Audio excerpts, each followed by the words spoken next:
بسم الله والحمد لله والصلاة والسلام على رسول الله. أما بعد، قال الله تعالى في القرآن المجيد والفرقان الحميد: يا أيها الذين آمنوا كتب عليكم الصيام كما كتب على الذين من قبلكم لعلكم تتقون. صدق اللہ العظیم. قرآن مجید میں اللہ تعالیٰ نے ارشاد فرمایا: اے ایمان والو، تم پر روزے فرض کیے گئے ہیں اسی طرح جس طرح تم سے پہلے لوگوں پر فرض کیے گئے تھے تاکہ تم پرہیزگار بن جاؤ. ناظرین، آج کی ہماری گفتگو کا جو موضوع ہے وہ ہے روزہ اور اس کا مقصد. پچھلی گفتگو میں ہم نے یہ سیکھا تھا کہ روزہ اور اس کی فرضیت، کہ روزہ کیسے فرض ہوا، اور اب ہم یہ سیکھیں گے کہ روزہ جو فرض ہوا اس کا مقصد کیا تھا. اللہ تعالیٰ نے ارشاد فرمایا کہ ایمان والو، تم پر روزے فرض کیے گئے ہیں جس طرح تم سے پہلے لوگوں پر فرض کیے گئے تھے تاکہ تم پرہیزگار بن جاؤ. اب یہ یتقون، یہ روزے کا مقصد ہے. یتقون یہ وقایت ان سے ہے اور اس کا معنی ہے بچنا.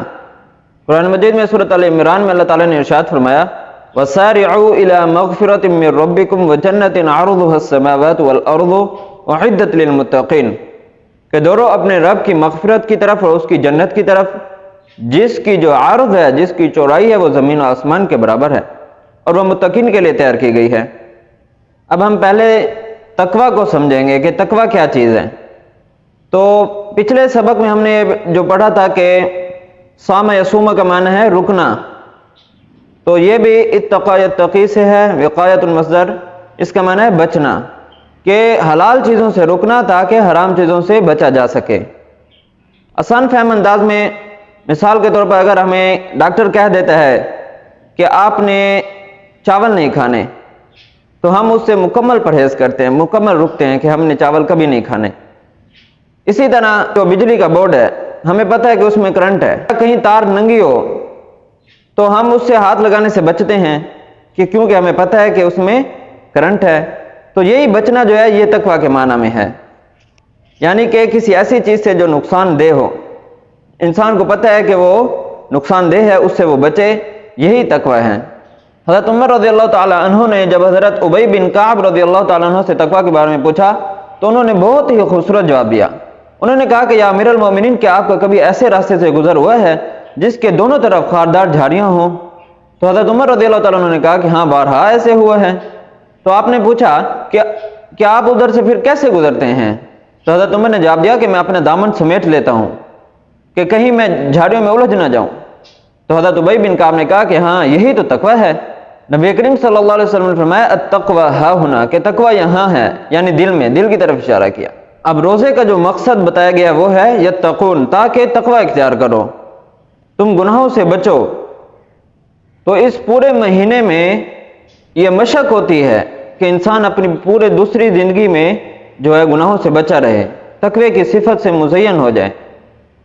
اور رمضان شریف میں تو یہ کام اور بھی آسان ہو جاتا ہے، کیونکہ ایک نیکی آسان ہو جاتی ہے اور گناہ کرنا جو ہے وہ مشکل ہو جاتا ہے. نیکیاں کرنے کا جو ہے وہ ماحول بنا ہوا ہے رمضان شریف میں. اور اس کے علاوہ شیطان جو ہے وہ بھی بند چکا ہے.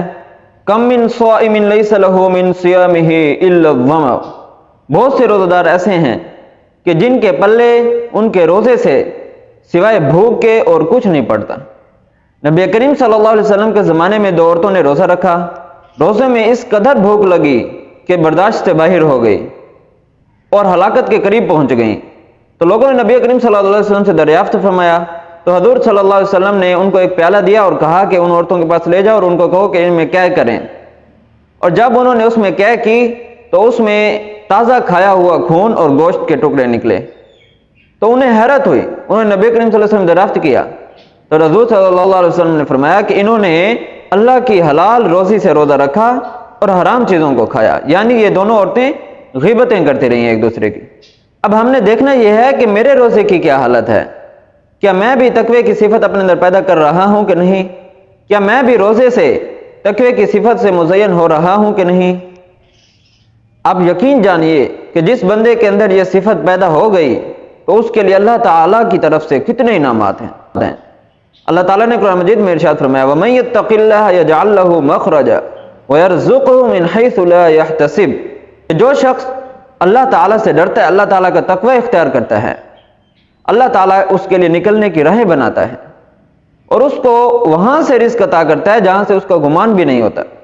اور اس کی ایک واضح مثال ہمارے سامنے حضرت یوسف علیہ السلام کا واقعہ ہے کہ جب عزیز مصر کی بیوی نے حضرت یوسف علیہ السلام کو برائی کے لیے ابھارا تو انہوں نے انکار کر دیا، انہوں نے راہ فرار اختیار کی، تو اللہ تعالیٰ نے ان کے لیے راستے کھولے، اللہ تعالیٰ نے ان کی راہیں آسان کی اور ان کو وہاں سے رزق دیا جہاں سے گمان بھی نہیں ہو سکتا تھا، انہیں غلام سے اٹھا کر بادشاہ بنا دیا۔ تو اب واضح ہوا کہ روزے کا جو اصل مقصد ہے وہ ہے تقوی اختیار کرنا، پرہیزگاری اختیار کرنا۔